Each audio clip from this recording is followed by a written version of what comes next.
right, so everybody got a value of n equals 1 in this case. We're good, we're happy, yes, no problem. Everybody good? All right, one more, and then this is a shorter section, so if we're done early for today, that is totally okay. I am fine with that. One more on a whiteboard here. Here we go. For example, let's go with my set capital D. This is going to be the set of all x living in the real numbers such that the absolute value of x is less than 10. So the set of all x living in the real numbers so that the absolute value of x is less than 10. And what we want to do is prove that little d is equal to -6 lives in capital D. So D is the set of all x living in the real numbers so that the absolute value of x is less than 10. And I want to prove that D equals -6 lives in this set. Go ahead, take a minute, write it down, the parts that you need to prove, and then I will write it up here also, but you can write it on your piece of paper.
If we were doing this in class, I would do a progressive whiteboard proof, but that doesn't work well, obviously, for stuff via Zoom. And that's why classes are sometimes going to be shorter for the last 7 weeks of the semester, because I can't do all of my typical teaching techniques, sadly.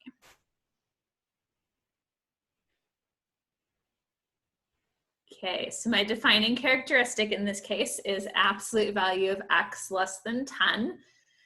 Two things, obviously D equals -6 is a real number, no problem there.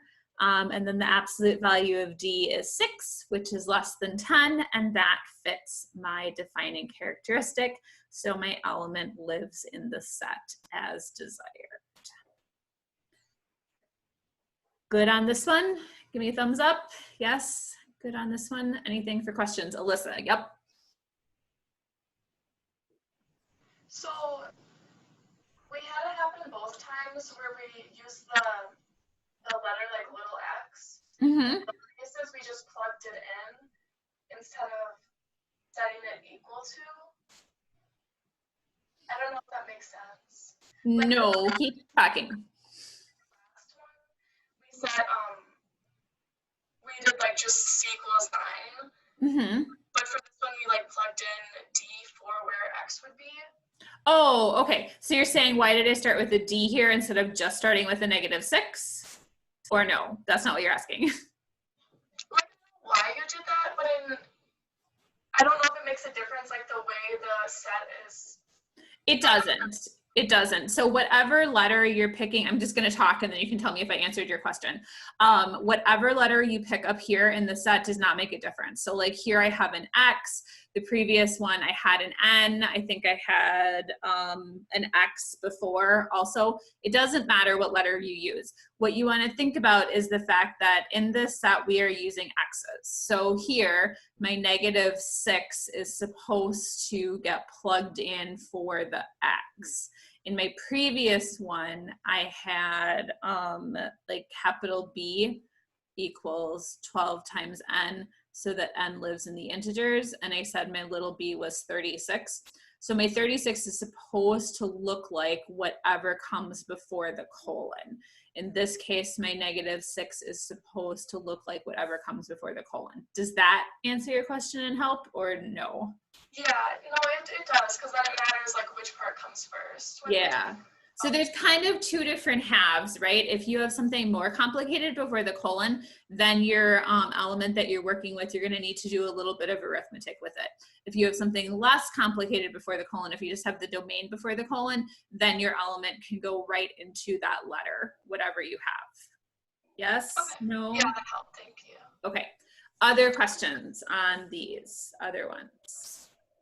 They're supposed to be basic today. Grant, yep. I have a question with this in the proof notebook.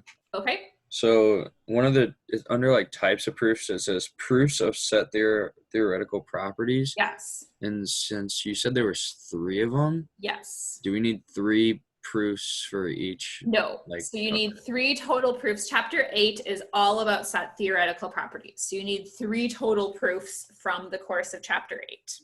So you could like choose 2 and leave 1 out for some reason, or if you want one of to. each. Mm-hmm. Okay. Yep. Yeah. But yeah, this general category in the proof notebook is going to be all of chapter 8. So when you're talking about the description and the process, right, you're going to have 3 different processes to describe, because we've kind of got 3 different set theoretical proofs.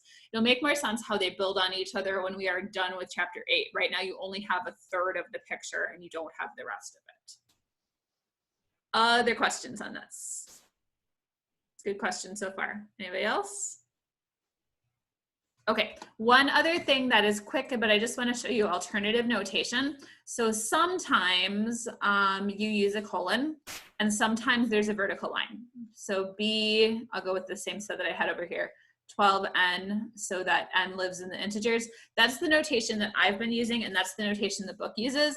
But sometimes books use a vertical line. So sometimes they use 12n with a vertical line, n living in Z. You can do it either way. I don't think you're going to see the vertical line in this class unless I accidentally screw it up and write a vertical line, but a colon and a vertical line are interchangeable. And that's just, both of those are very standard mathematical notation. So I want to show you both of those. That's what we're looking for in this case.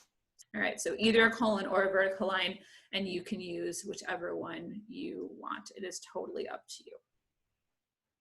Okay. That is all I have for today, because once again, I cannot have you do progressive proof, and while that would be fun, it does not work on Zoom. So any other questions that you have before I let you go for today? I will send out a reading assignment and I will send out homework. Anything else for questions? No, we're good, we're happy? All right, super. See you guys on Wednesday, and I will send out an email when the proof notebook rubric is posted. But again, hoping for today or tomorrow. I just got to read it over one more time and figure out my grading scale. So thank you. Have a good day. See you guys on Wednesday.